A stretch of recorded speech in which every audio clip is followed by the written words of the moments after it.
Hello students. Journal entries की इस class में आप सभी का स्वागत है। एंड स्टूडेंट्स, हम लास्ट 3 क्लासेस में जर्नल एंट्रीज हमें कैसे करनी है इस पे हम लगातार बात कर चुके हैं। और स्टूडेंट, पूरी उम्मीद है कि आप सब लोगों ने इन 3 क्लासेस में जर्नल के कॉन्सेप्ट को समझने की अपनी ओर से पूरी कोशिश की है और आपको समझ में भी आ गया होगा। बट स्टूडेंट, अगर किसी को भी लगता है कि लास्ट 3 क्लासेस उसने बहुत अच्छे ढंग से अटेंड नहीं की है या अंडरस्टैंड नहीं हुई है, तो स्टूडेंट्स, आपको ये एडवाइस दी जाती है कि आप पहले उन 3 क्लासेस को बिल्कुल बैक टू बैक प्रॉपर तरीके से अटेंड करें, उसको पूरा समझें, बार बार उसको सुने। और जब आपको लगे कि यस, मुझे लास्ट 3 क्लासेस में जो भी पॉइंट्स क्लियर किए गए हैं, जो भी कॉन्सेप्ट समझाया गया है वो मुझे क्लियर है, तो स्टूडेंट अब यहाँ से आपको आगे उसकी एप्लीकेशन देखनी है। तो स्टूडेंट, लास्ट 3 क्लासेस में हमने ये सीखा था कि how to record business transactions in journal according to traditional approach. Student, traditional approach के अकॉर्डिंग जितने भी हमारे अकाउंट्स होते हैं, जितने भी टर्म्स होते हैं, उन सबके अकाउंट्स बनते हैं, वो 3 टाइप्स के होते हैं: personal, real, nominal. And student, her account में 2 साइड्स होती हैं, एक का नाम है डेबिट, एक का नाम है क्रेडिट। तो debit and credit are 2 sides of an account. अब स्टूडेंट, ये भी आप जानते हैं। और personal account, real account, nominal account, इनके रूल्स भी आपको मालूम है।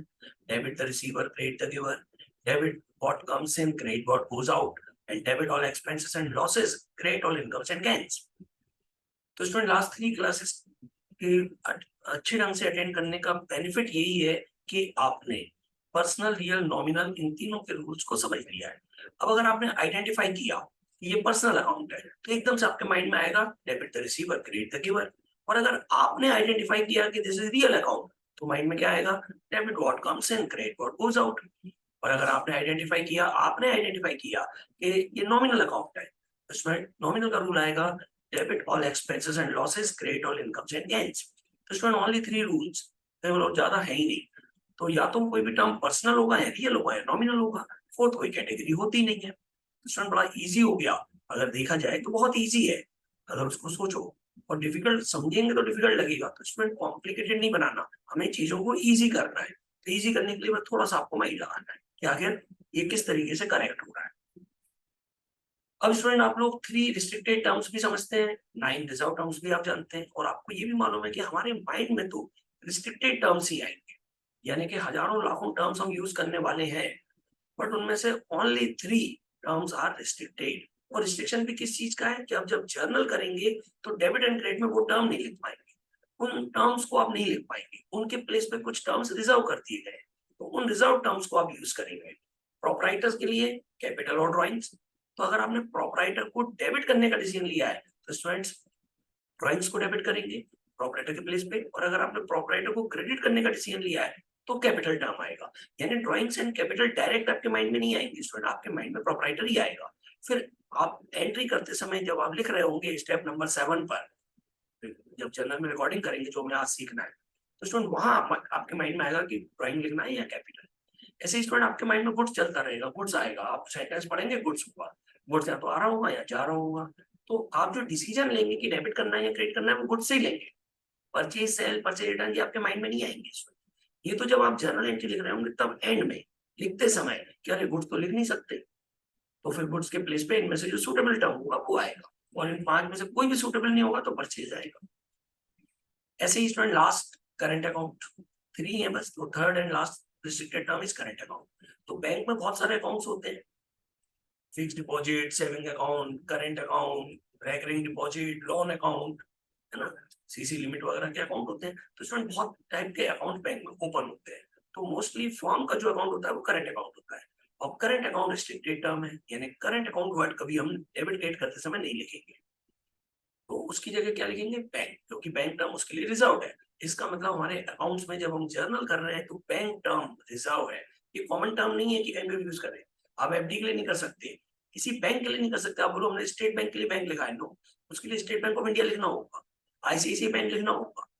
अगर बैंक को डेबिट या क्रेडिट आपने किया तो अंडरस्टूड है कि आप करंट अकाउंट की बात कर रहे हैं। ऐसे आप अगर बैंक को डेबिट क्रेडिट कहीं लिखा हुआ देखेंगे तो आप ये समझ जाएंगे कि सामने वाला बंदा, सामने वाला पर्सन हमसे करंट अकाउंट के बारे में बात कर रहा है।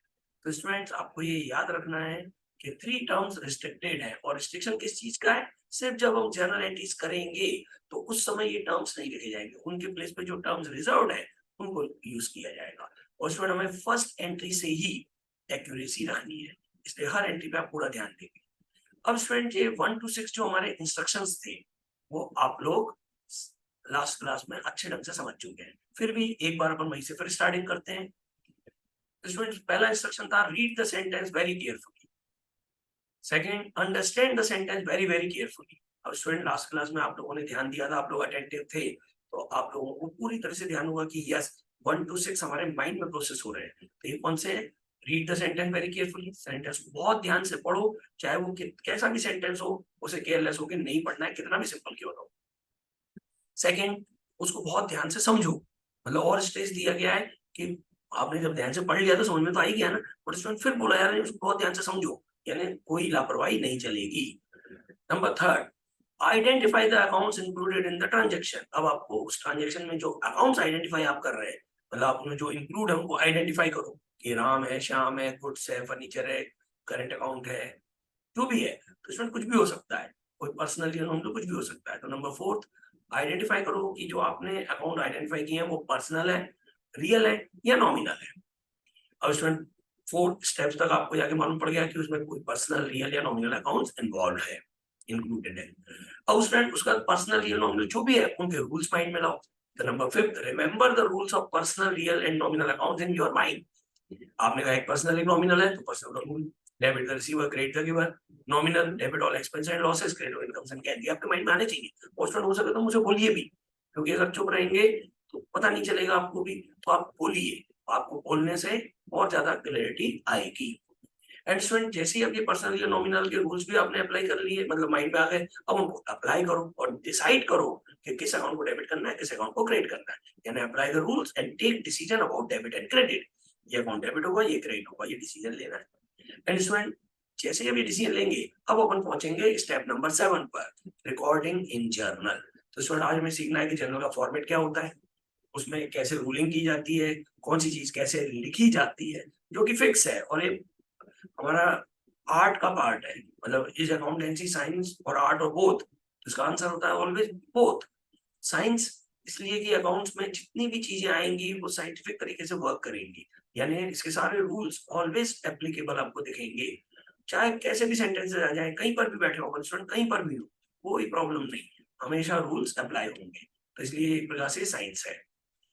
आर्ट क्या है? आर्ट ये है कि इसमें जर्नल, लेजर, फाइनेंशियल अकाउंट सबका करने का एक तरीका फिक्स है, वर्ल्ड वाइड यूनिफॉर्म है। तो स्टूडेंट वो अगर आप बिल्कुल उस तरीके से कर लेते हैं तो इसका मतलब है कि आपको आर्ट के बारे में भी नॉलेज है, यू नो आर्ट। अब आर्ट का मतलब यहाँ पे स्टूडेंट कोई आर्ट नहीं दिखानी, कोई अपन को ऐसी कोई डिजाइनिंग नहीं करनी।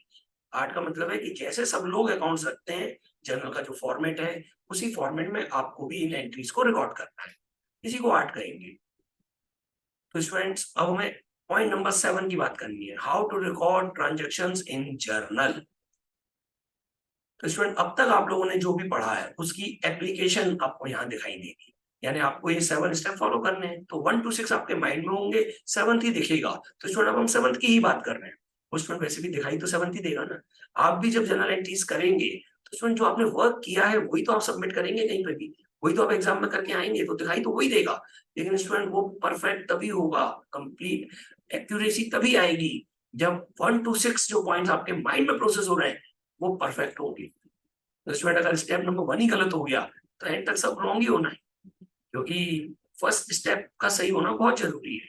वो आप लोगों ने भी सुना होगा कि every long journey begins with first step. अगर वो स्टेप सही है तो स्टूडेंट जर्नी तो बहुत लॉन्ग हो सकती है। आज हम जिनकी देखते हैं कि उन्होंने इतनी लॉन्ग जर्नी कंप्लीट कर ली, स्टूडेंट कभी तो वो फर्स्ट स्टेप से हुई होगी ना, कभी तो उन्होंने भी फर्स्ट स्टेप रखा होगा। तो स्टूडेंट्स यहाँ पे आपको ध्यान देना है कि आप लोगों का फर्स्ट स्टेप है जब आप जर्नल सीखना स्टार्ट कर रहे हैं। तो ये अकाउंटेंसी के इस सब्जेक्ट में जिसमें आपको बहुत डेप्थ में जाना है आने वाले टाइम में, तो स्टूडेंट ये आपका फर्स्ट स्टेप है। तो फर्स्ट स्टेप अगर सही हुआ तो सब सही होगा। तो स्टूडेंट आपकी जर्नल एंट्री सही होंगी, इस बात गारंटी दी जा सकती है। क्यों? क्योंकि आप 1 to 6 स्टेप्स फॉलो करने वाले हैं। सेंटेंस को बहुत ध्यान से पढ़ेंगे, समझेंगे, फिर उनमें टर्म्स कौन से इन्वॉल्व है वो ढूंढेंगे, फिर वो पर्सनल है, रियल है, नॉमिनल है वो पता लगाएंगे। खुद सोचना है, स्टूडेंट पढ़ के मालूम करना है, और फिर पर्सनल या नॉमिनल के रूल्स कौन से हैं वो आपके माइंड में क्लिक करेंगे, फिर उन रूल्स को अप्लाई करेंगे और डेबिट एंड क्रेडिट का डिसीजन लेंगे, और उसके बाद जर्नल में उसको लिखेंगे। तो जर्नल में लिखना तो कोई भी सीख सकता है स्टूडेंट, जिसको 1 to 6 नहीं भी आते हैं वो भी कहेगा ठीक है डेबिट ऐसे लिखते हैं, क्रेडिट ऐसे करते हैं। तो स्टूडेंट वो तो एक प्रॉपर रिकॉर्डिंग का तरीका हो गया। अकाउंट में जब हम पहली बार कुछ भी लिखते हैं तो उसे रिकॉर्डिंग कहते हैं। तो रिकॉर्डिंग इन जर्नल, तो स्टूडेंट किसी को भी कहेंगे देखो ऐसे डेबिट लिखते हैं, ऐसे क्रेडिट लिखते हैं, ऐसे रूलिंग करते हैं। बट स्टूडेंट जो हमें डेबिट करना है, जो क्रेडिट करना है, वो तो 1 to 6 से आएगा। इसका मतलब ये हुआ कि 7th स्टेप आर्ट है, और जब वो 1 to 6 जो है, 1 to 6 जो स्टेप्स है स्टूडेंट्स वो साइंस है। अब ये भले प्योर साइंस ना हो, बट स्टूडेंट कहीं ना कहीं साइंटिफिक तरीका है। इसका मतलब अब से लेके अब जो सेंटेंसेस मैं बोलने वाला हूँ, स्टूडेंट से बहुत ध्यान से सुनिएगा, बाद में आपको लिखे हुए मिला करेंगे, अभी मैं बोल रहा हूँ। तो स्टूडेंट आपको ध्यान से सेंटेंस को सुनना है, समझना है, और यही 7 स्टेप फॉलो करते हैं। स्टूडेंट आज हम सीखते हैं कि how to record entries in journal, in format of journal. तो स्टूडेंट जर्नल का फॉर्मेट क्या होता है? सबसे पहले स्टूडेंट्स जर्नल का जो फॉर्मेट है उसमें हम सबसे ऊपर लिखते हैं इन द बुक्स ऑफ, और student in the books of जो भी नेम है, राम श्याम मोहन अशोक विजय, क्योंकि अपन प्रोप्राइटरशिप फॉर्म के अकाउंट्स कर रहे हैं, तो स्टूडेंट किसी कंपनी का नाम तो आ नहीं सकता, अभी हम कंपनी के नहीं सीख रहे हैं। तो हम अकेला अकेला पर्सन जब बिजनेस करता है, यानी एक अकेले पर्सन के जो अकाउंट्स होते हैं, जो अपनी फॉर्म बनाता है, जिसे हम कहते हैं सोल प्रोप्राइटरशिप फॉर्म, उसके अकाउंट सीख रहे हैं। तो हम सीख रहे हैं journal entry in the books of firm. तो स्टूडेंट अगर हम in the books of Ram Shyam Sanjay Vijay भी लिख दें, तब भी अंडरस्टूड है कि हम in the books of firm of mister Ram कर रहे हैं। तो अब आप में से किसी को लग सकता है कि हमने इन द बुक्स ऑफ राम लिख दिया तो ये राम के अकाउंट्स बन रहे हैं, राम के नहीं बन रहे स्टूडेंट। हम राम की ओर से अकाउंटिंग कर ही नहीं रहे, हम तो राम ने जो फॉर्म बनाई है, जो उसका बिजनेस है, उसमें अकाउंटिंग कर रहे हैं। तो लिखने के लिए आप कुछ भी लिखो, ये भी लिख सकते हैं इन the books of business of mister Ram, या उसका नाम मालूम हो तो वो भी लिख सकते हो। इन द बुक्स ऑफ राम लिख दो, इन द बुक्स ऑफ श्याम लिख दो, कोई फर्क नहीं पड़ता। तो इन द बुक्स ऑफ जो भी उसका नाम, उसका जर्नल एंट्री हेडिंग आएगी। इसका स्टूडेंट्स का फॉर्मेट, अब स्टूडेंट आपने नोटबुक पे आपने रजिस्टर को समझ लीजिए, कंसीडर कीजिए कि आपका रजिस्टर है। तो इसमें ये फॉर्मेट जो है वो बिल्कुल ऐसा ही आपको बनाना है, बल्कि इसमें आप कॉलम्स को और अच्छे ढंग से मॉडिफाई कर सकते हैं। फर्स्ट कॉलम होगा स्टूडेंट डेट। अब आपके सामने कॉलम बने हैं और आप अभी इसको मत बनाइएगा स्टूडेंट, आप बाद में ड्रॉ कीजिएगा जब आपको समझ में आ जाए। डेट, अब डेट का कॉलम उतना ही बनाना है जितने में आप डेट लिख सके। इसका स्टूडेंट पर्टिकुलर्स, पर्टिकुलर ये जितना ज्यादा बड़ा रख सकते हैं, यानी इसकी विड्थ जितनी ज्यादा रख सकते हैं उतनी ज्यादा रखना है, क्योंकि इसमें अपन आराम से फिर टर्म्स लिख पाएंगे। इसमें थर्ड कॉलम है एलएफ। अभी आपको नहीं मालूम एलएफ क्या है, इसका फुल फॉर्म है लेजर फोलियो। तो स्टूडेंट ये मैं जब लेजर अपन पढ़ेंगे तब आपको समझाऊंगा, अभी आपको ये मानना है कि हाँ लेजर का यहाँ पे नंबर लिखना है। तो स्टूडेंट जैसे नोटबुक में अपन बुक का नंबर लिखते हैं और बुक में नोटबुक का नंबर या उसका पेज नंबर लिखते हैं, तो ऐसे ही एक दूसरे का रेफरेंस दिया जाता है। तो स्टूडेंट कुछ नहीं, ये हम लेजर फोलियो जो लिखते हैं वो लेजर का रेफरेंस देते हैं। बट अभी आप लोगों को कुछ नहीं मालूम, तो आप जनरल करना सीख रहे हैं, तो आपको बस ये मालूम है कि एलएफ का कॉलम होता है, तो फिलहाल ये ब्लैंक रहेगा, आप कुछ में कुछ नहीं करना, और ये जितना छोटा बना सकते हैं उतना छोटा बनेगा। मतलब अभी तो मैंने फिर भी ये थोड़ा सा ब्रॉड रखा है, इसको और नैरो कर देंगे। एंड स्टूडेंट उसके बाद दो कॉलम आएंगे, एक डेबिट एक क्रेडिट अमाउंट्स के। तो अपन चूंकि इंडिया में अकाउंटिंग कर रहे हैं, अपने यहाँ रुपीज अपनी करेंसी है, तो रुपीज आएगा। अगर किसी और कंट्री में कर रहे हो, अगर वहां डॉलर चलते हैं तो वहां डॉलर का साइन आ जाएगा, यानी डॉलर्स में अमाउंट आएगा। और अगर कहीं यूके वगैरह में बैठे तो वहां पाउंड्स में आ जाएगा। मतलब जो भी हमारी कंट्री होगी, कंट्री की करेंसी होगी। तो स्टूडेंट्स हमारी कंट्री जो होगी उसमें जो करेंसी होगी वो लिखी जाएगी। तो अपन तो अपने यहाँ कर रहे हैं तो अपना रुपीज में आना है। तो स्टूडेंट ये फॉर्मेट देखिए, फर्स्ट कॉलम डेट, जिस डेट पे ट्रांजेक्शन हो रहा है वो डेट लिखी जाएगी। कैसे लिखी जाएगी अब मैं आपको शो भी करूंगा। पर्टिकुलर्स, इसमें डेबिट एंड क्रेडिट लिखे जाएंगे। इसमें वो जो डेबिट क्रेडिट का डिसीजन हमने लिया ना 1 to 6 में, वो कैसे लिखेंगे वो अपन को देख रहे हैं। एलएफ ब्लैंक रहेगा, और डेबिट का अमाउंट डेबिट में, क्रेडिट का अमाउंट क्रेडिट में लिखेंगे। कैसे शो होगा, बहुत सिंपल है स्टूडेंट्स, बस केवल आपको फोकस करना है पहली बार में कि अच्छा ऐसे लिखते हैं, और फिर सारी एंट्रीज ऐसे लिखेंगे, कभी भी चेंज नहीं करेंगे। क्यों नहीं करेंगे? क्योंकि सब लोग ऐसे लिखते हैं। तो क्या इसको इमिटेट करना है? बिल्कुल करना है, क्योंकि स्टूडेंट्स को नहीं बदल सकते। अब हम कहें कि सारी दुनिया एंट्रीज ऐसे लिखती है, हम तो ऐसे लिख देंगे, क्या फर्क पड़ता है? नो स्टूडेंट्स, हमारा नहीं चलेगा, ये इसका स्टैंडर्ड फॉर्मेट है, इस स्टैंडर्ड को अपन चेंज नहीं कर सकते। तो ये आपके सामने फर्स्ट टाइम फॉर्मेट है। तो स्टूडेंट जो हम करने जा रहे हैं वो इसी फॉर्मेट में करना है। अब हर सम में बहुत सारी एंट्रीज होंगी, तो स्टूडेंट वन पेज पे तो हो नहीं पाएगा, तो हम हर बार पेजेस चेंज भी करते जाएंगे, तो वहां पे क्या फॉर्मेलिटीज हमें करनी है, तो सब सीखना है। तो स्टूडेंट अपना कॉन्सेंट्रेशन 100% रखिएगा, फुल अटेंशन रखिएगा और चीजों को सीखिएगा, ठीक है। फर्स्ट एग्जाम्पल मैं देने जा रहा हूँ। तो स्टूडेंट फर्स्ट एग्जाम्पल है, मान लीजिए जो भी बिजनेसमैन है उसने बिजनेस कमेंस किया है, स्टार्ट किया है। तो स्टूडेंट सबसे पहले फॉर्म ने आपको बोला मिस्टर एक्स या जो भी नाम, मिस्टर एक्स या मिस्टर विजय जो भी नाम है, mister Vijay started business with cash, mister Vijay started business with cash.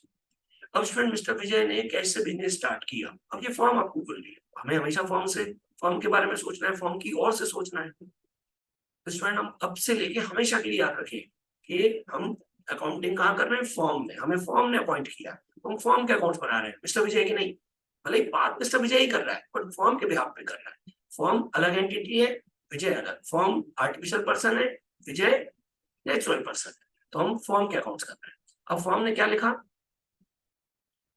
Date दे दी जनवरी 1 या अप्रैल 1 जो भी दे दी। स्टूडेंट डेट 1 और दे दिया started business with cash, mister Vijay started business with cash rupees 1 lakh 2 lakh जो भी दे दिया।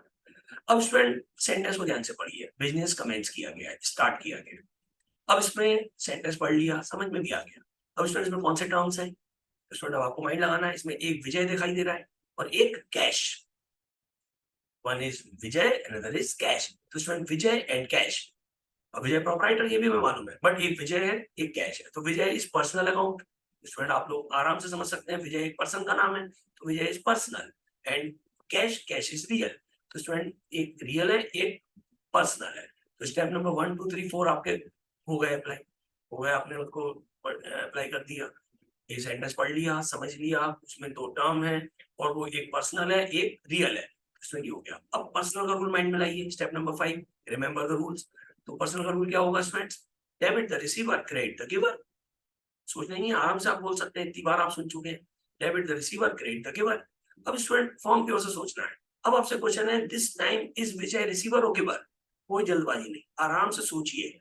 आपको आंसर जल्दी नहीं देना है, करेक्ट आंसर देना है, कितना भी टाइम लगे बाद में अपन स्पीड मेंटेन करेंगे। First accuracy. Student this time is Vijay receiver और गिवर। अब आपको फॉर्म की ओर सोचना है। अगर आप विजय की ओर से सोचेंगे तो कुछ और लग सकता है, बट फॉर्म के लिए तो वो गिवर ही है। तो yes he is giving amount to the firm. तो फर्म की ओर से सोचना है। फर्म खुद क्या है ये कभी नहीं सोचेंगे कि फर्म खुद रिसीवर है गिवर। जिसकी बात हो रही है, जिनके हम अकाउंट्स ओपन कर रहे हैं, स्टूडेंट उनकी बात होगी। तो this time is Vijay receiver और गिवर, अंडरस्टूड है, ही इज गिवर। स्टूडेंट उसको हम क्रेडिट करेंगे, debit the receiver credit the giver. तो Vijay will be credited, okay.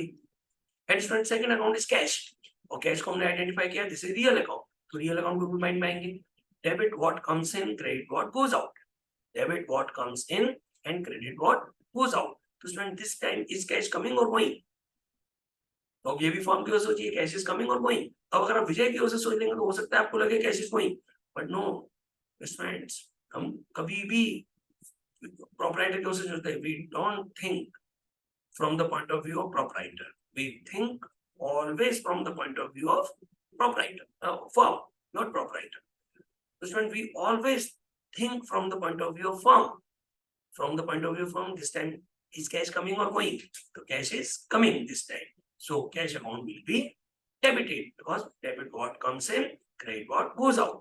तो स्टूडेंट कैश आ रही है तो डेबिट, और विजय गिवन है क्रेडिट। स्टूडेंट हमारे माइंड में एंट्री आएगी कि कैश को डेबिट करना है, विजय को क्रेडिट करना है। बट स्टूडेंट विजय तो प्रोपराइटर है, तो दुनिया भर के लोगों के नाम हम यूज कर सकते हैं, बट प्रोपराइटर का नहीं, अकेला एक पर्सन, उसका नाम कभी नहीं लिख सकते। तो स्टूडेंट विजय को हमने क्रेडिट करने का डिसीजन लिया है। तो अब आपको मालूम है कैपिटल और ड्राइंग्स वर्ड आते हैं, इन दोनों वर्ड्स में से कौन सा वर्ड यूज होगा, कौन सा टर्म यूज होगा। तो स्टूडेंट हमने उसको क्रेडिट करने का डिसीजन लिया है, तो कैपिटल। तो स्टूडेंट इसका मतलब है कैश को डेबिट करना है और कैपिटल को क्रेडिट करना है। अब स्टूडेंट देखना ये है कि 1 to 6 स्टेप्स तो हमने कर लिए और डिसीजन भी ले लिया। अब हमें जर्नल में उसको लिखना कैसा है, how to record, how to write entry in this format. तो स्टूडेंट देखिए कहाँ डेट लिखना है, कहाँ अपन को अमाउंट लिखना हो, कैसे लिखना है, बहुत ध्यान दीजिए स्टूडेंट्स। बस को अपन चेंज नहीं कर सकते, इसलिए इसको एक्सेप्ट भी करना है कि ओके हम भी ऐसे ही लिखेंगे, क्योंकि इस पे स्टूडेंट कोई बात बोलने का कोई मतलब नहीं है, क्योंकि इसको आप चेंज नहीं कर सकते, कोई भी नहीं कर सकता। तो फिर जो हम कर नहीं सकते उसको एक्सेप्ट कर देते हैं, और पूरी दुनिया ने कर लिया है तो हम भी करेंगे। तो डेबिट एंड क्रेडिट को कैसे लिखा जाता है, फर्स्ट टाइम आप देख रहे हैं। तो स्टूडेंट देखिए डेट ऊपर आ गई 2023, और मान लीजिए डेट है अप्रैल 1, तो हमने लिख दिया अप्रैल 1। इसको कैसे लिखना है आप देख सकते हैं। थोड़ा बहुत चेंज कर सकते हैं बट ज्यादा नहीं, शेप यही आना चाहिए। मतलब दूर से देख के किसी को लगे कि यस इट्स जर्नल, हल्के फुल्के चेंजेस चलेंगे। अब स्टूडेंट जो डेबिट लिखना है तो कैश को डेबिट करना है और फिर हमें कैपिटल को क्रिएट करना है, डिसीजन हो गए। तो स्टूडेंट पहले डेबिट लिखा जाएगा फिर क्रेडिट लिखा जाएगा। तो डेबिट कैसे लिखना है स्टूडेंट, तो लेफ्ट साइड स्टार्टिंग से पर्टिकुलर्स के कॉलम में हम लिखना स्टार्ट करेंगे, कैश अकाउंट डेबिट। जो भी टर्म हमने डेबिट करने का डिसीजन लिया है वो लेफ्ट साइड से स्टार्ट करेंगे और स्टूडेंट उसके बाद राइट साइड कॉर्नर में पर्टिकुलर्स में डेबिट लिखेंगे। और डेबिट का शॉर्ट फॉर्म है डीआर। एक्चुअली डेबिट भी शॉर्ट फॉर्म है, उसका फुल फॉर्म होता है स्टूडेंट डेटर। ये मैं आगे आपको क्लासेस में बताऊंगा। डेटर, तो डेटर का शॉर्ट फॉर्म है डीआर। तो कुल मिला के डेबिट भी लिख सकते हैं और डीआर भी लिख सकते हैं, ये अलाउड है। तो कैश अकाउंट डेबिट और इसका अमाउंट डेबिट में आएगा, एलएफ ब्लैंक रहेगा। ठीक है स्टूडेंट, तो कैश अकाउंट डेबिट। अब इसमें डेबिट यहीं कहीं नहीं लिख देंगे और नए सेंटर से लिखेंगे, इसको आपको लेफ्ट से स्टार्ट करना है, उसको अभी ब्लैंक छोड़ देना है और राइट साइड कॉर्नर में डेबिट लिखना है। ये लिखने का एक तरीका है स्टूडेंट। पहले किसी जमाने में लोग अलग अलग तरीके से लिखते होंगे, लिखते थे, बट स्टूडेंट्स जैसे जैसे आगे हुआ और यूनिफॉर्म होते गए तो पूरी दुनिया ने धीरे धीरे धीरे कोई कैसे करता था कोई कैसे करता था, एक पर्टिकुलर फॉर्मेट को अडॉप्ट कर लिया। अब स्टूडेंट वही फॉर्मेट हर जगह है। तो अब हम ये क्वेश्चन यहाँ पे नहीं करेंगे कि ये राइट लेफ्ट से क्यों स्टार्ट किया, राइट साइड पे क्यों लिखा। स्टूडेंट ये तरीका है, ये तरीका है। कई चीजें फिक्स है ना, ये रॉन्ग साइड है तो रॉन्ग साइड है, ये वन वे है तो वन वे है। अब कहेंगे क्यों है, किसी न किसी रीजन से की गई होगी। तो बहुत सारी चीजें हैं ना आज की तारीख में फिक्स है, उनको अपन नहीं बदल सकते, ये यूनिवर्सल है। तो ये भी यूनिवर्सल हो गया है। तो student cash account debit 2 lakhs। अब क्रेडिट कैसे लिखेंगे, तो स्टूडेंट्स के नीचे वाली लाइन पे लिखेंगे क्रेडिट की एंट्री। लेकिन स्टूडेंट क्रेडिट की जगह 2 लिखते हैं, वो भी अब डेबिट तो बाद में आया था, ये पहले आएगा, मतलब एक प्रकार से प्रीफिक्स में आएगा। तो स्टूडेंट्स 2 कैपिटल अकाउंट, ये 2 का मतलब ही क्रेडिट है। अब आप फर्स्ट टाइम देखेंगे आपको लगेगा क्रेडिट वर्ड आना चाहिए, उसका शॉर्ट फॉर्म सीआर है। तो स्टूडेंट सीआर भी लिख सकते हैं, कोई दिक्कत नहीं है, तब भी वो क्रेडिट ही हुआ। बट क्योंकि हमें अब सबके साथ चलना है, जैसे सब लोग कर रहे हैं वैसे ही, तो सब लोग अब सीआर को 2 लिखते हैं, कोई भी क्रेडिट नहीं लिखता 2।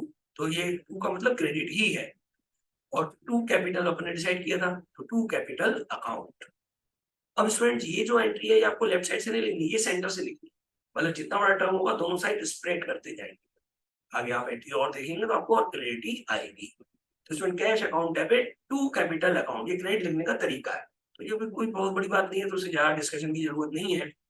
बस आपको ध्यान देने की जरूरत है, देखने की जरूरत है कि ऐसे लिखते हैं। 2 कैपिटल अकाउंट और इसका अमाउंट क्रेडिट में आ जाएगा। Cash account debit 2 lakhs debit में, 2 कैपिटल अकाउंट क्रेडिट में। तो स्टूडेंट अब कैश को डेबिट क्यों किया, बिकॉज कैश इज कमिंग। मतलब आप विदाउट रीजन एक भी एंट्री नहीं करेंगे। अब कोई आपसे पूछे कैश अकाउंट को डेबिट क्यों किया, तो स्टूडेंट सीधा आपका आंसर होगा cash is real account and this time cash is coming, so it has been debit, it has been debited. और स्टूडेंट्स अगर कोई पूछे कैपिटल को क्रेडिट क्यों किया, अब ये 2 का मतलब क्रेडिट, कैपिटल को जो हमने 2 लिख के किया ये क्रेडिट ही है और क्रेडिट में लिखा। कैपिटल को क्रेडिट क्यों किया, तो स्टूडेंट आप ये नहीं कहेंगे capital is giver, no, mister Vijay is giver या प्रोपराइटर इज गिवर। आप प्रोपराइटर बोले विजय बोले एक ही बात है, बट स्टूडेंट लिखा आपने कैपिटल है। बट आपसे कोई पूछे कि आपने इसको क्रिएट क्यों किया, तो आप आंसर देंगे because mister Vijay is giver या प्रोपराइटर इज गिवर। तो स्टूडेंट सामने वाला समझ जाएगा कि आपको रिस्ट्रिक्टेड एंड रिजर्व टर्म्स मालूम है, you know restricted what are restricted terms और रिजर्व टर्म्स। ठीक है, तो स्टूडेंट्स कैश को डेबिट किया है बिकॉज कैश इज कमिंग, और ये फॉर्म की ओर से सोच रहे हैं। और कैपिटल को क्रिएट किया because proprietor is giver, he is giving this time, और प्रोपराइटर का नाम रिस्ट्रिक्टेड है तो इसलिए उसका उसके प्लेस पे हमने लिखा है कैपिटल। अब स्टूडेंट इसके बाद नीचे आपको नरेशन भी लिखना है। अब ये नरेशन क्या है, जो भी ट्रांजेक्शन है उसको आपको अपने ओन वर्ड्स में लिखना है, और ये सिंगल लाइन डबल लाइन मतलब डिटेल में भी दे सकते हैं, शॉर्ट में भी दे सकते हैं, डिटेल में भी। तो नरेशंस आपको जो भी टेक्स्ट बुक आपके पास होगी उसमें भी आपको हेल्प हो जाएगी नरेशन कैसे लिखते हैं। बट स्टूडेंट शॉर्ट में ये कह सकते हैं कि जो ट्रांजेक्शन है उसे अपने ओन वर्ड्स में आपको डिस्क्राइब करना है। तो कोशिश तो शॉर्ट में करने की होगी, तो स्टूडेंट ये करता है। तो बीइंग से आपको स्टार्टिंग करनी है, हालांकि बीइंग आजकल नहीं भी लिखा जाता, पर स्टूडेंट आप बीइंग से ही लिखिएगा, स्टार्टिंग कर रहे हैं। तो being business started with cash, इसमें प्रॉपर्टी का नाम भी लिख सकते हैं, मतलब नरेशंस में लिखने में कोई प्रॉब्लम नहीं। स्टूडेंट ये डेबिट क्रेडिट कर रहे हैं ना, वहां वो थ्री टर्म्स रिस्ट्रिक्टेड है, कहीं और नहीं। तो स्टूडेंट ये cash account debit to capital account. पूरी उम्मीद है स्टूडेंट्स कि आपको क्लियर हो रहा होगा। अगर ट्रांजेक्शन था स्टार्टेड बिजनेस विद कैश, तो cash is coming and proprietor is giver, तो cash account debit to capital account. अब स्टूडेंट ये पहला सेंटेंस हुआ। अब स्टूडेंट एक एग्जांपल और लेते हैं।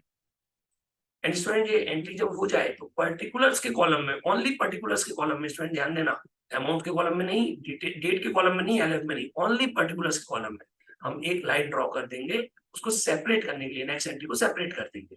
तो ये सेपरेशन लाइन है और कुछ भी नहीं है, इसको डिवाइडर कह सकते हैं। तो स्टूडेंट्स को सेपरेट करने के लिए कि अब हम नेक्स्ट एंट्री पे जा रहे हैं, only in column of particulars ये लाइन आएगी। अब स्टूडेंट नेक्स्ट एंट्री मान लीजिए अप्रैल 3 डेट है और सेंटेंस है परचेज्ड गुड्स फॉर कैश। आपको दिया हुआ है परचेज गुड्स फॉर कैश या फिर लिखा बॉट गुड्स फॉर कैश। अब स्टूडेंट फॉर्म ये बोल रही है कि हमने गुड्स कैश में परचेज किया, कैश में हमने गुड्स परचेज किया। अब स्टूडेंट अगर गुड्स कैश में परचेज किया है तो इसका क्या मतलब है? तो स्टूडेंट इसका सिंपल सा मतलब है कि हमने किसी भी पर्सन से, किसी भी सप्लायर से गुड्स कैश में परचेज किया, ये पैसे वापस आ गए, फॉर्म ने गुड्स परचेज किया, गुड्स परचेज करेंगे तभी तो आगे उसको सेल भी करेंगे। तो अभी आपको बुलाया रहा है ट्रांजेक्शन क्या है, goods purchased for cash, purchase goods for cash. अब स्टूडेंट आपने सेंटेंस को पढ़ा, सिंपल लिखा हुआ है परचेज गुड्स फॉर कैश और अमाउंट दिया हुआ है। अब ये गुड्स हमने परचेज किया है, फॉर्म ने परचेज किया है, तो स्टूडेंट इसमें कौन से टर्म्स आपको दिखाई दे रहे हैं? तो स्टूडेंट एक दिखाई दे रहा है गुड्स, क्योंकि गुड्स हमने खरीदा है, बॉट गुड्स फॉर कैश, तो एक तो इसमें गुड्स है। एंड सेकंड स्टूडेंट क्योंकि हमने कैश में परचेज किया है और वैसे भी किसी का नेम नहीं दिया है तो कैश तो दी ही होगी हमने, अंडरस्टूड है। तो सेकंड कैश, तो one is goods, another is cash. तो student goods and cash, there are two terms involve. तो हमें क्लियर दिखाई दे रहा है कि दो टर्म है, टू टर्म्स है यहाँ, goods and cash. Student goods and cash दोनों ही रियल टर्म, रियल अकाउंट्स है, कोई पर्सन नहीं है, कोई हमारा एक्सपेंस नहीं है, ये तो हम चीज खरीद रहे हैं यानी कैश दे रहे हैं। अब स्टूडेंट इसमें कई बार इसको कई लोग नॉमिनल भी समझ लेते हैं, तो वो आगे की क्लास में अपन डिस्कस करेंगे कि क्या है नॉमिनल भी हो सकते हैं। बट स्टूडेंट जब हम फर्स्ट टाइम पढ़ रहे हैं तो गुड्स तो एक चीज है, एक आइटम है, वो हम परचेज कर रहे हैं। अब बिजनेस पॉइंट ऑफ व्यू से उसको कोई एक्सपेंस भी ले सकता है, तब भी एंट्री राइट हो जाएगी। बट स्टूडेंट हम जब फर्स्ट टाइम पढ़ रहे हैं तो इसको हम एक्सपेंस ट्रीट नहीं करेंगे, हमारे हिसाब से गुड्स है, तो one is goods another is cash. तो स्टूडेंट्स पूरी उम्मीद है कि आप लोग ये दो टर्म समझ पा रहे होंगे, एक गुड्स दूसरा कैश। अब स्टूडेंट गुड्स भी रियल है और कैश भी रियल है, तो रियल के रूल्स आपके माइंड में आएंगे। तो रियल के रूल्स क्या है? Debit what comes in and credit what goes out. Debit what comes in and credit what goes out. तो स्टूडेंट अगर गुड्स की हम बात करें तो वो आ रहा है या जा रहा है, मतलब this time goods is goods coming और गोइंग। स्टूडेंट परचेज कर रहे हैं गुड्स, तो फॉर्म में गुड्स आ रहा है, तो गुड्स आ रहा है तो डेबिट, क्योंकि डेबिट व्हाट कम्स इन, जो चीज आती है वो डेबिट, तो गुड्स को डेबिट करेंगे, फर्स्ट डिसीजन गुड्स को हम डेबिट करेंगे। अब स्टूडेंट हमने सोच समझ के डिसाइड किया है तो कोई हमसे चेंज नहीं करा सकता इसको, तो ये हमारे लिए एक डेबिट हो गया, तो डेबिट का डिसीजन हो गया। अब स्टूडेंट दूसरा कैश, तो कैश भी रियल अकाउंट है, debit what comes in credit what goes out, तो this time is cash coming और going, understood student, cash is going, तो कैश को क्रेडिट करेंगे, तो गुड्स को डेबिट करेंगे, कैश को क्रेडिट। तो स्टूडेंट बिल्कुल ऐसे लिखेंगे goods account debit to cash, but आपका हाथ रुक जाएगा कि गुड्स गुड्स तो रिस्ट्रिक्टेड टर्म है, गुड्स तो लिख नहीं सकते। तो स्टूडेंट गुड्स के प्लेस में यहाँ पे कौन सा टर्म सुटेबल होगा? अंडरस्टूड है, ये हमारी परचेज है तो परचेज टर्म यूज होगा। तो स्टूडेंट जो सुटेबल टर्म होता है उन 5 में से वही यूज करते हैं, तो this time purchases word, purchases term is suitable. तो स्टूडेंट लिखने का तरीका क्या होगा? परचेज को डेबिट करना है और कैश को क्रेडिट करना है, तो एंट्री होगी purchases account debit, amount 25,000 debit में आ जाएगा, और टू कैश अकाउंट 25,000 क्रेडिट में। बस कंडीशन लिख देंगे being goods bought for cash. अब स्टूडेंट बिल्कुल जैसे पहली एंट्री थी वैसे ही सारी एंट्रीज होनी है, तो आप देख सकते हैं purchases account debit to cash account.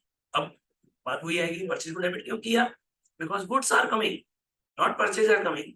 Student purchase तो एक रिजर्व टर्म है जो आपने बाद में लिखा है, आपके माइंड में तो गुड्स था, आपके माइंड में परचेज नहीं आया था, आपके माइंड में गुड्स था, क्योंकि रिस्ट्रिक्टेड टर्म्स माइंड में आते हैं। तो गुड्स आर कमिंग, तो डेबिट क्रेडिट का डिसीजन भी गुड्स से ही लिया है, लेकिन जब लिखने की बारी आई तब परचेज लिखा है। तो स्टूडेंट ये चीजें आप ऑलरेडी समझ चुके हैं, यहाँ आप उसको अप्लाई होता हुआ देख रहे हैं। और क्रेडिट में कैश है तो स्टूडेंट कैश तो लिख सकते हैं, तो कोई प्रॉब्लम नहीं है। ओनली 3 टर्म्स रिस्ट्रिक्टेड है स्टूडेंट, वो जब जब आएंगे उनको नहीं लिख सकते। तो स्टूडेंट्स की एंट्री होगी purchases account debit to cash account. Purchase को डेबिट करने का reason because goods are coming, cash को क्रेडिट करने का reason because cash is going, और नरेशन लिख दिया being goods bought for cash, और फिर इसके बाद भी एक सेपरेशन लाइन ड्रॉ कर देंगे। तो स्टूडेंट फॉर्मेट पे पूरा ध्यान देना, आपको बिल्कुल ऐसे ही करना है। कोशिश करनी है कि बिल्कुल फर्स्ट सम से ही आपका प्रेजेंटेशन प्रॉपर हो। और स्टूडेंट मैंने तो एलएफ का कॉलम थोड़ा सा ब्रॉड रखा है, आप इसको और नैरो कर सकते हैं, अमाउंट के कॉलम भी और छोटे कर सकते हैं स्टूडेंट्स, और पर्टिकुलर का कॉलम जितना बड़ा कर सकते हैं उतना बड़ा, क्योंकि आगे चल के टर्म्स बड़े बड़े भी आएंगे तो वो आराम से हम लिख पाएंगे। तो स्टूडेंट्स ये 2 एंट्रीज हुई। अब स्टूडेंट एक एग्जांपल और लेते हैं। मान लीजिए अप्रैल 6, किसी भी डेट पे हो सकता है, मान लो अप्रैल 6 और आपको लिखा हुआ है परचेज्ड गुड्स फ्रॉम रमेश। अब स्टूडेंट एक सप्लायर का नाम भी बताया जा रहा है, परचेज्ड गुड्स फ्रॉम रमेश। कोई सप्लायर है, उसका नाम रमेश है, हमने उससे गुड्स परचेज किया है, किसी न किसी से परचेज करेंगे तो रमेश से परचेज किया है। अब स्टूडेंट रमेश से हमने गुड्स परचेज किया है, तो यहाँ पे अगर किसी का नाम दिया जा रहा है, किसी का नेम गिवन है, तो क्यों गिवन है?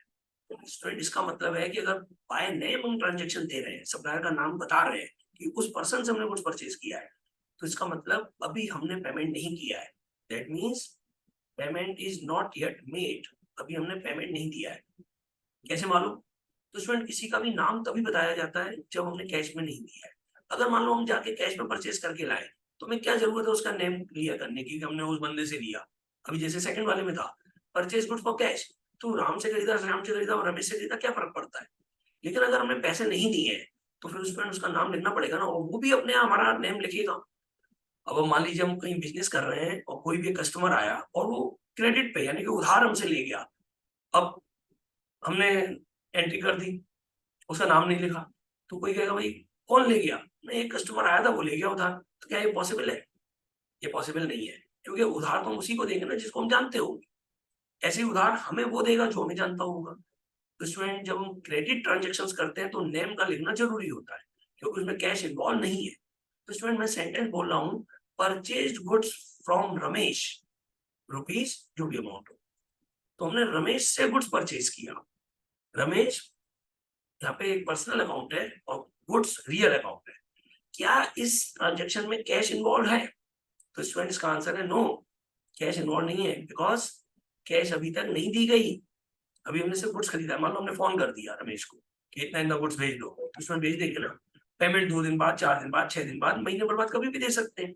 तो इसका मतलब ये ट्रांजेक्शन क्रेडिट ट्रांजेक्शन है, इसमें कैश इन्वॉल्व नहीं है। तो स्टूडेंट सेंटेंस को ध्यान से देखिए, तो read the sentence very carefully, इसलिए बोला गया परचेज्ड गुड्स फ्रॉम रमेश, सिर्फ इतना लिखा गया है, फॉर कैश नहीं बोला गया। अगर बोला जाता purchase goods from Ramesh for cash तो फिर ये कैश में हो जाता, बट स्टूडेंट अभी ऐसा नहीं बोला गया, सिर्फ बोला गया परचेज गुड्स फ्रॉम रमेश या बॉट गुड्स फ्रॉम रमेश। तो student there are two terms involve, one is goods and other is Ramesh. अब स्टूडेंट गुड्स कौन सा अकाउंट है? गुड्स है स्टूडेंट्स रियल अकाउंट, क्योंकि गुड्स एक चीज है, तो स्टूडेंट गुड्स रियल है, तो रियल के rules, debit what comes in, credit what goes out. So this time is goods coming or going? Goods is coming, तो student debit what comes in, तो goods को debit करेंगे, but student goods तो लिख नहीं सकते, तो यहाँ पे भी purchase term suitable होगा, आप लोग समझ सकते हैं। तो purchase term, तो student एक डिसीजन हो गया कि purchase will be debited। अब student रमेश, रमेश कौन सा अकाउंट है? पर्सनल, तो student पर्सनल का अकाउंट, पर्सनल अकाउंट के रूल्स क्या है? Debit the receiver, credit the giver, debit the receiver, credit the giver. तो student this time is Ramesh receiver और गिवर? अंडरस्टूड स्टूडेंट, गिवर, क्योंकि हम उससे परचेज कर रहे हैं, वो हमें दे रहा है, ही इज गिविंग, तो स्टूडेंट्स ही इज गिवर।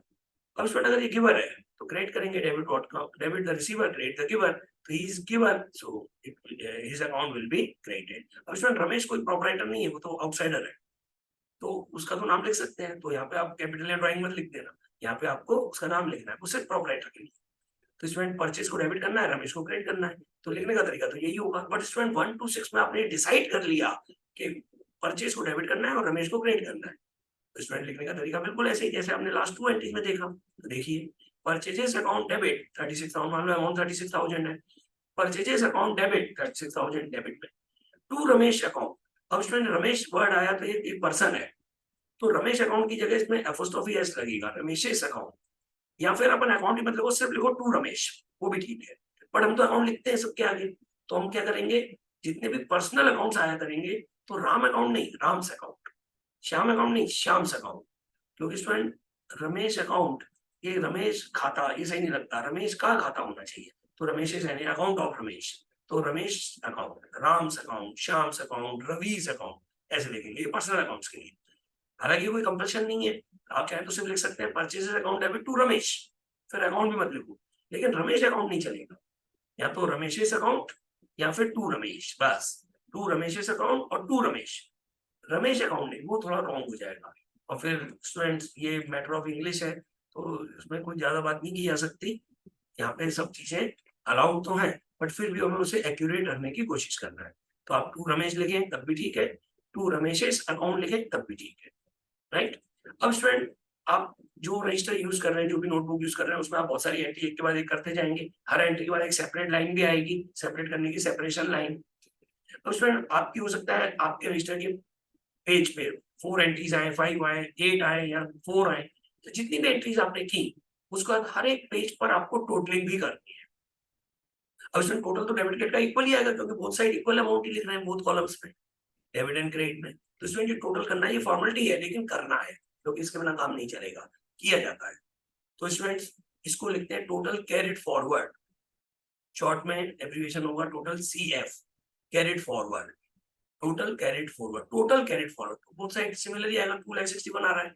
पर इसमें जरूरी नहीं है कि आपके पेज जो रजिस्टर का पेज है उस पर भी आप 3 एंट्रीज ही आए, हो सकता है 6 आ जाए, हो सकता है 8 आ जाए, नंबर ऑफ एंट्रीज कितनी भी हो सकती है, वो डिपेंड करेगा आपकी टर्म्स कैसे है, मतलब उसमें जो अकाउंट्स यूज हो रहे हैं वो कितने बड़े हैं, छोटे हैं, या एंट्रीज कैसी है, तो नंबर ऑफ एंट्रीज वेरी करेंगी, अलग अलग रजिस्टर में अलग अलग आएंगे। तो अभी यहाँ पे 3 आई है और पेज ओवर हो गया हमारा, तो इसमें इस पेज पे हम टोटल लगा देंगे। तो total carried forward 2,61,000 both side, और इसको नीचे भी बैक कर देंगे, यानी कि टोटल लगा देंगे। और उसमें जब नेक्स्ट पेज स्टार्ट करेंगे तो यहाँ पे हम लिख रहे हैं टोटल कैरिड फॉरवर्ड। अब जब नेक्स्ट पेज पे इसी सम को कंटिन्यू करेंगे नेक्स्ट एंट्री, तो स्टूडेंट सबसे पहले हम पर्टिकुलर कॉलम में लिखेंगे टोटल ब्रॉड फॉरवर्ड, अभी लिख रहे हैं टोटल कैरिड फॉरवर्ड, यानी टोटल को आगे ले जा रहे हैं। फिर हम नेक्स्ट पेज पे क्या लिखेंगे, सबसे पहले टोटल ब्रॉड फॉरवर्ड यही अमाउंट 2,61,000, और फिर नेक्स्ट पेज पे ऐसे एंट्रीज होंगी, फिर नेक्स्ट पेज पे भी टोटल होगा, और तब भी आपकी एंट्रीज कंप्लीट नहीं हुई है, तो स्टूडेंट वहां पे फिर लिखेंगे टोटल कैरिड फॉरवर्ड, और उसमें लास्ट पेज वाला टोटल भी और उस पेज की एंट्रीज भी सबका एडिशन आ जाएगा, और फिर यहाँ लिखेंगे टोटल कैरिड फॉरवर्ड, फिर थर्ड पेज पे पहुंचेंगे वहां पे लिखेंगे टोटल ब्रॉड फॉरवर्ड। तो स्टूडेंट इस तरीके से करते जाएंगे, और जो लास्ट पेज होगा अब जब उसको आगे नहीं करना है तो उसमें एंड में लिख देंगे ग्रैंड टोटल, ग्रैंड टोटल, यानी अब वो सारे पेजेस का एक साथ आ गया। तो स्टूडेंट आगे आपको सम्स में शो भी होगा, तो आप आराम से देख सकते हैं, कंफ्यूजन का कोई काम नहीं। तो स्टूडेंट्स इस तरीके से हम जर्नल का प्रेजेंटेशन करते हैं। यानी हमारा जो क्वेश्चन था कि how to record business transactions in journal, तो स्टूडेंट ये जर्नल का फॉर्मेट है और डेबिट एंड क्रेडिट को ऐसे प्रेजेंट किया जाता है। अब स्टूडेंट इसको हमें सीखना ही है, और जहां आपने कुछ सम्स किए, जहां आपने ऐसी 100-200 एंट्रीज अपने हाथ से जर्नल में की, स्टूडेंट उसके बाद तो आपको कोई प्रॉब्लम ही नहीं होगी, क्योंकि आपको ये पूरी तरह से समझ में आ जाएगा कि ओके ऐसे ही लिखा जाता है। तो कैसे डेबिट लिखते हैं, कैसे क्रेडिट लिखते हैं, ये आप लोगों ने आज सीखा है। तो स्टूडेंट पूरी उम्मीद है कि इस क्लास में आपको आज स्टेप नंबर 7 भी क्लियर हो गया है कि जर्नल की रिकॉर्डिंग हम कैसे करते हैं, उसका प्रेजेंटेशन क्या होता है, आपका जो नोटबुक है उसमें ये कैसा दिखाई देगा। और स्टूडेंट ये सिर्फ आपकी नोटबुक में नहीं, कहीं पर भी किसी भी बड़ी से बड़ी कंपनी में, छोटी से छोटी शॉप में जाके अगर आप जर्नल किया उन्होंने वो देखेंगे तो यही फॉर्मेट देखने वाला है। इसका मतलब हम प्रैक्टिकल वर्क कर रहे हैं स्टूडेंट्स, ये एग्जाम में तो आएगा, वहां के लिए तो कर ही रहे हैं, बट हम अकाउंट सीख रहे हैं, हमने अकाउंट सीखना स्टार्ट कर दिया है। तो स्टूडेंट आपने अभी तक इन सारी क्लासेस में, यानी अब तक आपने जो सीखा है वो सीखा है कि जर्नल में बिजनेस को कैसे रिकॉर्ड करते हैं। अब स्टूडेंट इसके आगे अब आपके पास बहुत सारे एग्जाम्पल्स आएंगे जो मैं आपको एंट्रीज करके इसमें फॉर्मूला दिखाऊंगा, बट स्टूडेंट जो माइंड में प्रोसेस हो रहा है उसके लिए आपको क्लास को बहुत ध्यान से फोकस्ड होके अटेंड करना होगा, और हर एक एंट्री पे माइंड लगाना होगा कि डेबिट क्यों हो रहा है, ये क्रेडिट क्यों हो रहा है। लिखने का तरीका तो हर किसी को आ जाता है कि हाँ ठीक है ऐसे लिखते हैं, और स्टूडेंट किसको डेबिट करेंगे, किसको क्रेडिट करेंगे, क्यों करेंगे, अमाउंट कैसे आएगा, डेट कहाँ लिखेंगे, और नरेशन आपकी मर्जी, आप कुछ भी लिख सकते हैं, बट स्टूडेंट को करेक्ट होना चाहिए, यानी वो ट्रांजेक्शन को डिस्क्राइब कर रहा हो कि ट्रांजेक्शन आखिर हमने क्या किया है। तो स्टूडेंट इस तरीके से स्टेप 1 से लेके 7 तक है, और 1 to 6 आपके माइंड में जितना एक्यूरेट होगा उतना ही स्टेप नंबर 7 आपका सामने यहाँ पे एक्यूरेसी के साथ आ पाएगा। तो स्टूडेंट्स आई होप कि आप लोगों ने जर्नल का पूरा फॉर्मेट भी समझ लिया है, और उसका पूरा आपने सिस्टम समझ लिया है कि हम कैसे ट्रांजेक्शन्स को जर्नल में रिकॉर्ड करते हैं प्रोसेस करके। तो स्टूडेंट नेक्स्ट क्लास में अब इसके आगे हम क्वेश्चन नंबर 1, यहाँ पर एक क्वेश्चन नंबर 1 लिखा जाएगा और उसको पूरा आपको प्रेजेंटेशन के साथ हम यहाँ पे डिस्कस करेंगे आपके साथ, आपको पूरा एक-एक डेबिट क्रेडिट का जो डिसीजन लेने का तरीका है, कैसे हमने सोचा, कैसे हमने डिसाइड किया कि डेबिट होगा, ये क्रेडिट होगा, बहुत सारे ऐसे एग्जांपल्स आपको दिए जाएँगे। अभी तो आपने जस्ट 3 देखे हैं, बट स्टूडेंट बिज़नेसमैन सुबह से लेके रात तक बहुत सारे ट्रांज़ैक्शंस करता है, तो उन सारे ट्रांज़ैक्शंस को इस तरीके से लिखा जाता है। तो स्टूडेंट को सारे ट्रांज़ैक्शन हमने लिखने, तो अब ट्रांज़ैक्शंस की वैरायटी आपके सामने आने वाली है। तो स्टूडेंट जितनी ज़्यादा हम इस पे मेहनत करेंगे, जितनी ज़्यादा प्रैक्टिस करेंगे, जितने डिफरेंट ट्रांज़ैक्शंस को हम प्रोसेस करेंगे, उतना जल्दी आप जर्नल पे कमांड कर पाएँगे। तो स्टूडेंट पूरी उम्मीद है कि आज की क्लास आपको पूरी तरह क्लियर हो गई है। अब हम नेक्स्ट क्लास में क्वेश्चन नंबर 1 डिस्कस करने वाले हैं। आज के लिए इतना ही स्टूडेंट, बाकी मिलते हैं नेक्स्ट क्लास में। Okay student, bye and take care.